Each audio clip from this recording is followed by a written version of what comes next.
अस्सलाम वालेकुम स्टूडेंट्स। तो अभी जो टॉपिक पढ़ेंगे वो है कि किस तरह से हम इक्वेटिक इन्वर्टिब्रेट्स को या इक्वेटिक जो आपके पास इंसेक्ट्स होते हैं, आर्थ्रोपोड्स होते हैं, उनको कैसे आपने उनकी सैम्पलिंग करनी है, उनको कलेक्ट करना है।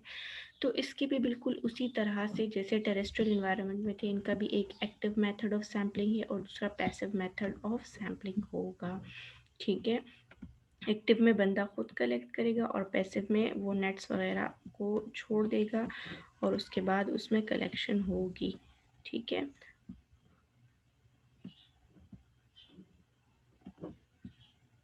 तो एक एक्टिव मेथड है और दूसरा पैसिव मेथड है। अब एक्टिव मेथड में भी बिल्कुल जैसे वहाँ पर था टेरेस्ट्रियल इन्वायरमेंट में, पहले होस्ट मटेरियल को आइडेंटिफाई करेगा, फिर उसके हैबिटेट्स वगैरह को देखेगा।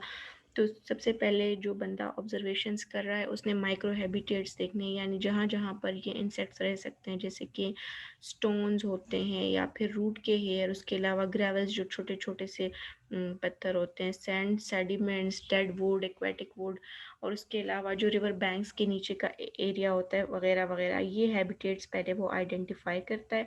उसके बाद वो ख़ास किस्म के टूल्स लेके उन इंसेक्ट्स को कलेक्ट करता है जो वहाँ पर प्रेजेंट होते हैं। अब इंसेक्ट्स को कलेक्शन के लिए वो हैंड नेट को यूज़ करता है, ये सर्बर सैम्पलर को यूज़ करता है। ये जो आपको नेट नज़र आ रहा है ये एक सर्बर सैम्पलर है।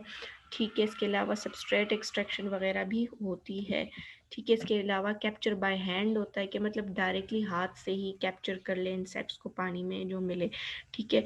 इसमें क्या किया जाता है, नेट को पानी में रखा जाता है तो पानी के साथ साथ जैसे इंसेक्ट्स आते जाते हैं तो वो भी इसी नेट में कैप्चर हो जाते हैं। उसके बाद उसमें जो इंसेक्ट्स आ गए उनको शीट वगैरह पे निकाल के रख दिया जाता है और फिर उनकी ऑब्जर्वेशन की जाती है। तो ये सर्बर सैम्पलर है। अब सर्बर सैम्पलिंग में को किस लिए यूज़ किया जाता है, जो बेंथिक इन्वर्टिब्रेट्स है। बेंथिक किसको कहते हैं, जो बिल्कुल बॉटम में वाटर के मौजूद इन्वर्टिब्रेट्स होते हैं। बेंथिक का मतलब जो बिल्कुल बॉटम लेयर होती है वाटर की। ठीक है। तो बेंथिक सैम्पलिंग में क्या किया जाता है कि सर्बर सैम्पलर को यूज़ किया जाता है, इसको बिल्कुल रिवर बेड की पोजीशन में रख दिया जाता है। तो पिबल्स और ग्रेवल्स जो वो ज़रा सा मसला क्रिएट करते हैं जब सर्वर सैम्पलर के ज़रिए कलेक्शन कर रहे होते हैं, तो वो भी साथ साथ नेट में चले जाते हैं। लेकिन जो एनिमल्स वगैरह अटैच होते हैं उन्हीं पिबल्स के साथ और चीज़ों के साथ, तो उनको फिर उठा के उनकी सैम्पलिंग कर ली जाती है। ठीक है। सर्वर सैम्पलर को वैसे यूज़ किया जाता है वाटर क्वालिटी को ऑब्ज़र्व करने के लिए। स्ट्रीम्स और रिवर्स के कैसे क्वालिटी को ऑब्ज़र्व करते हैं, क्योंकि जो ऑर्गेनिज्म, कुछ ख़ास किस्म के ऑर्गेनिजम्स होते हैं कि अगर वाटर में किसी टाइप की पोल्यूशन हो या पॉइजनस कंटेंट हो या कोई भी उसकी क्वालिटी में फ़र्क हो तो वो स्पीशीज़ उस पानी में मौजूद नहीं होंगी। तो इस तरह से ये एज अ बायोलॉजिकल इंडिकेटर भी काम करते हैं। तो सर्वर सैम्पलर को यूज़ किया जाता है वाटर की क्वालिटी और स्ट्रीम्स की क्वालिटीज़ को ऑब्जर्व करने के लिए। ठीक है। अब दूसरा मेथड जो है एक्टिव मेथड में ही इंसेक्ट्स की सैम्पलिंग जब आप एक्वेटिक एनवायरनमेंट में करते हैं, वो है कि sampling the substrate using a drag net, a box net and a grab bucket. अब आपने क्या करना है, एक ड्रैग नेट को यूज़ करना है, ये ड्रैग नेट है। इसके अलावा आपने एक बॉक्स नेट को और ग्रैब बकेट को यूज़ करना है सैम्पलिंग के लिए। ठीक है। इसका भी बेसिक मकसद यही होता है कि बेंथिक जो इन्वर्टिब्रेट्स है, मतलब जो बिल्कुल डेप्थ में है पानी के, उनको एक्सट्रैक्ट किया जाए।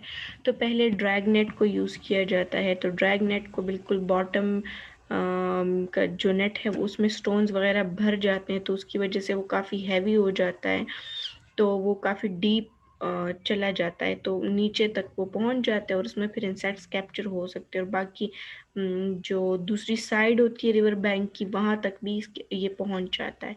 ठीक है। तो फिर इसको खींचा जाता है रोप की हेल्प से अपोजिट डायरेक्शन में, और वाटर का भी काफ़ी वेट होता है तो उसको ड्रैग करना ज़रा मुश्किल होता है। उसको ड्रैग करते हैं with the help of rope और फिर उससे कलेक्शन कर लेते हैं। उसके अलावा एक बॉक्स नेट को यूज़ किया जाता है। ठीक है। तो उसको भी पुल किया जाता है और पुश किया जाता है उसी पानी में, और उसमें इंसेक्ट्स कलेक्ट हो जाते हैं। उसके अलावा ग्रैब बकेट को यूज़ किया जाता है। ये एक बकेट होता है जिसके दो जार्स से बने हुए होते हैं। ठीक है। और उसमें उसमें भी फिर कलेक्शन हो जाती है इंसेक्ट्स की। अब इसके बाद है passive method of insect collection. तो इसमें एक आता है आर्टिफिशियल सबस्ट्रेट ट्रैप। ठीक है, एक ऐसा ट्रैप होता है कि जो कि मैक्रोबेंथिक लार्वा वगैरह को और उनकी जो कॉलोनीज होती हैं उनको अट्रैक्ट करने के लिए यूज़ होता है। एक मेटल का पिंजरा सा होता है और उसमें आर्टिफिशियल सबस्ट्रेट स्टोन वगैरह और इस तरह की इन्वायरमेंट क्रिएट की गई होती है, थिक रोप रखा गया होता है। तो उसकी तरफ अट्रैक्ट हो जाते हैं ये इंसेक्ट्स, वो आ जाते हैं इसमें और वो कैप्चर हो जाते हैं। जैसे ही आपने इसमें कैप्चरिंग कर ली तो विद इन 6 आवर्स फिर आपने इनको जल्दी से इसके अंदर जो फौना आ गया उसको प्रिजर्व करना है। ठीक है, इसके बाद एक्वेटिक इमर्जेंस नेट है। तो इमीगोस क्या होते हैं, मैं इमीगोस का मतलब होता है कि इंसेक्ट्स की जो फाइनल डेवलपमेंटल स्टेज होती है उसे इमीगो कहते हैं। वो नेट में ट्रैप हो जाते हैं, ठीक है, और वो बिल्कुल इमर्ज करने वाले होते हैं। ठीक है, अब इस नेट का स्ट्रक्चर बनाया बताया गया है कि इसकी 4 साइड्स होती हैं, एक रूफ फ्रेम होता है, एक नेट मौजूद होता है और इसके बिल्कुल टॉप पे कलेक्शन रिसेप्टिकल मौजूद होता है। ठीक है, और इसको पूरे के पूरे एक्वेटिक इमरजेंस नेट को एक सपोर्टिंग फीट ने सपोर्ट दिया होता है। ठीक है, अब इसके बाद है एक्वेटिक लाइट ट्रैप। ये एक ट्रैप है जिसमें ट्रांसपेरेंट नेट को यूज़ किया जाता है। ठीक है, और एक वाटर लाइट, ऐसी लाइट यूज़ की जाती है जो पानी में ख़राब नहीं होती। नियॉन की लाइट होती है जो कि हीट जनरेट करती है, लाइट भी प्रोड्यूस करती है। ठीक है, और कार बैटरी वगैरह से उसको एनर्जी दी जाती है तो उसको भी यूज़ किया जाता है। उसकी तरफ भी काफ़ी इंसेक्ट्स अट्रैक्ट होते हैं, उनको लगता है कि ये सनलाइट है और वो उसकी तरफ आते हैं। So that was all about the aquatic invertebrate sampling.